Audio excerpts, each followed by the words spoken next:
Saudara Angkatan Darat Iran resmi mengumumkan peluncuran gelombang serangan drone peledak yang merupakan bagian dari fase ke-27 Operasi Guntur.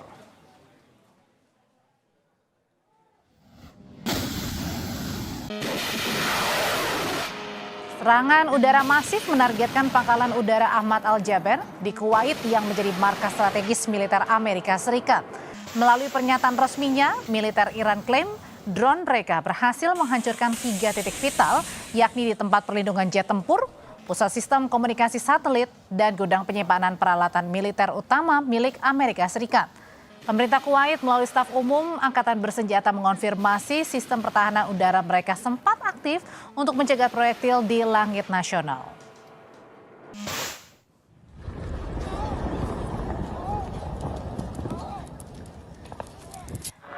Suara ledakan terdengar saat drone Iran menghantam wilayah Erbil, Irak. Target serangan Iran adalah kelompok oposisi Kurdi Iran, faksi separatis anti-Teheran, dan pro-Amerika Serikat, serta fasilitas militer milik Amerika Serikat.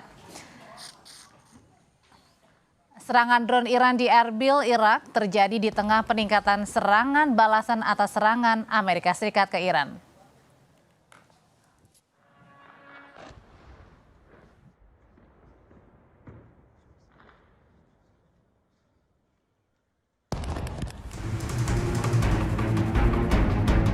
Inilah rekaman yang dirilis oleh televisi pemerintah Iran.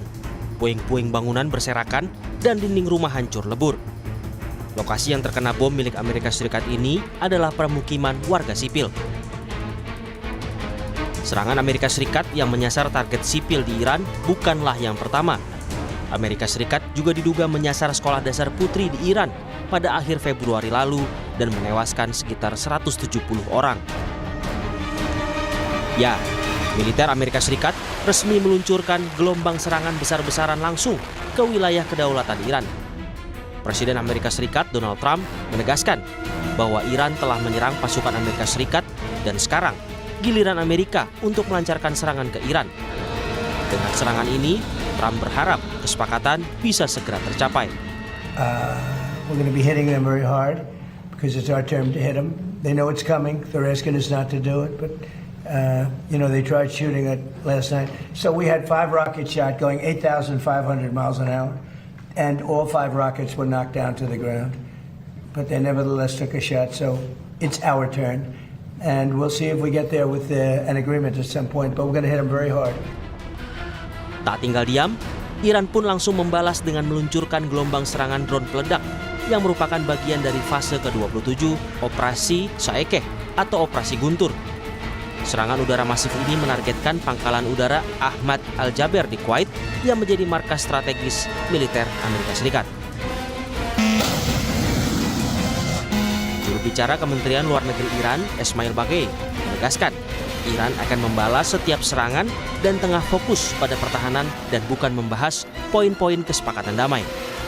زمانی که طرف مقابل مشغول اقدامات ایذایی و تجاوز علیه ایران هست، تمرکز ما بر دفاع هست.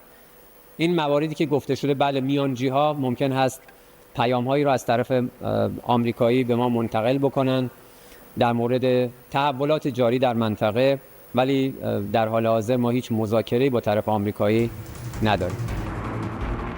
Saat diplomasi diharapkan untuk jadi solusi, sikap tegas Iran yang masih menutup pintu dialog dan memilih fokus pada lini pertahanan menjadi sinyal kuat bahwa saling balas serangan udara ini masih jauh dari kata usai.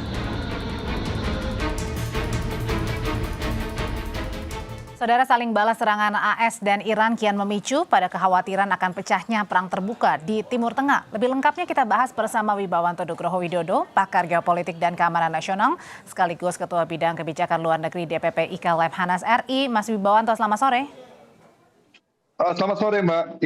Ya, Mas Wibawanto, Iran ini kan luncurkan fase ke-27 target pangkalan AS di Kuwait. Nah, sementara Amerika sendiri mengerahkan jet tempurnya langsung ke wilayah Iran. Nah, apakah ini mengindikasikan bahwa jangan-jangan kedua negara sudah sangat siap masuk ke fase perang terbuka?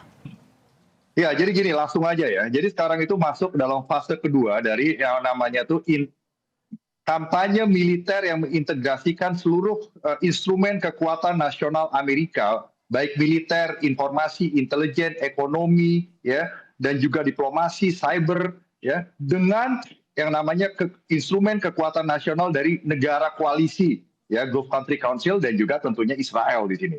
Nah, jadi ini ada yang namanya coalition warfare untuk menciptakan apa yang disebut dengan daya tangkal yang integrated, ya, melawan Iran. Itu poinnya tuh. Jadi sekarang ini merupakan suatu proses yang berkelanjutan, dihitung untuk jangka panjang. Tujuannya adalah memaksa Iran untuk kembali kepada meja perundingan. Jadi mengubah orientasi kalkulasi strategis dari Iran. Itu dari perspektif Amerika dan juga dari negara koalisi dalam hal ini salah satunya Arab Saudi.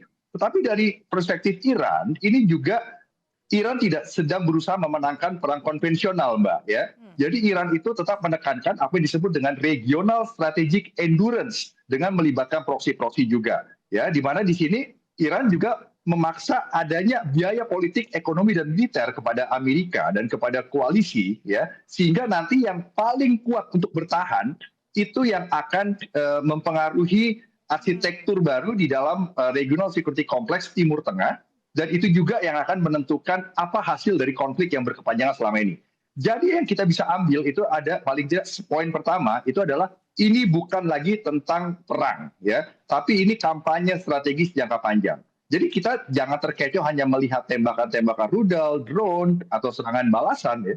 Tapi kita melihatnya bahwa seluruh operasi tersebut merupakan bagian dari campaign design. Jangka panjangnya untuk meraih apa sih kira-kira, Mas?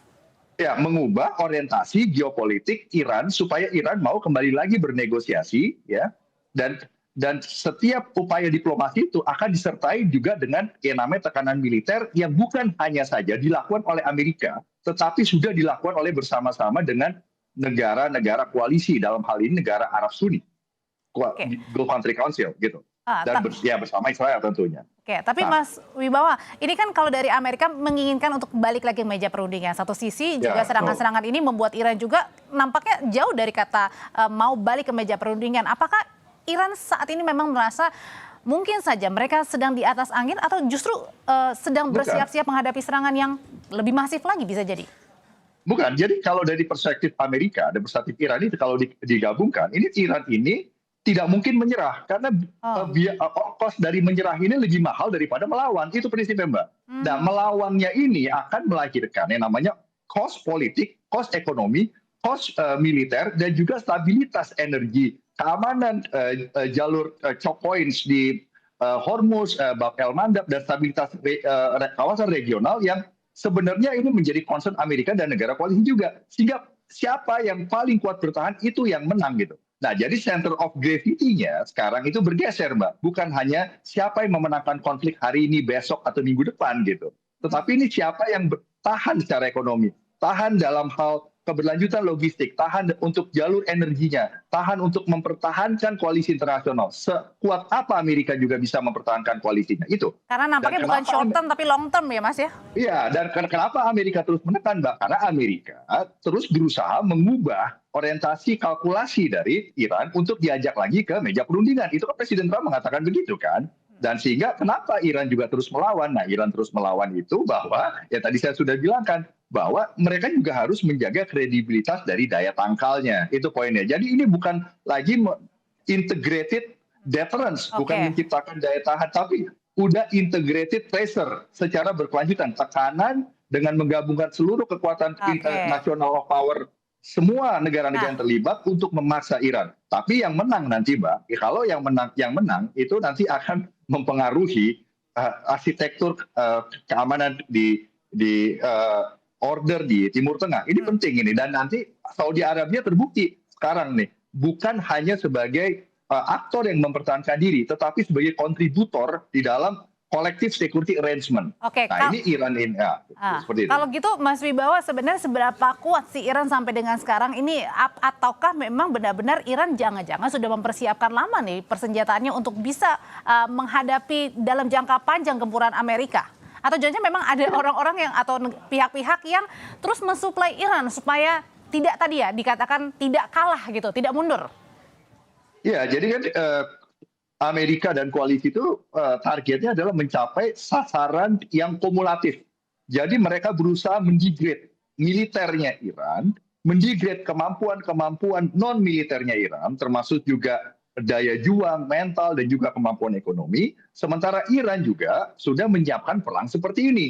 Nah, sekarang yang menjadi permasalahan pertanyaannya adalah siapa yang bisa bertahan di seluruh lini dalam perspektif ketahanan nasional. Jadi bukan hanya siapa yang bisa memenangkan pertempuran 1-2 hari, atau memenangkan beberapa operasi, atau bahkan memenangkan seluruh rangkaian operasi yang dikenal dengan yang namanya kampanye militer, gitu, yang merupakan gabungan-gabungan dari operasi.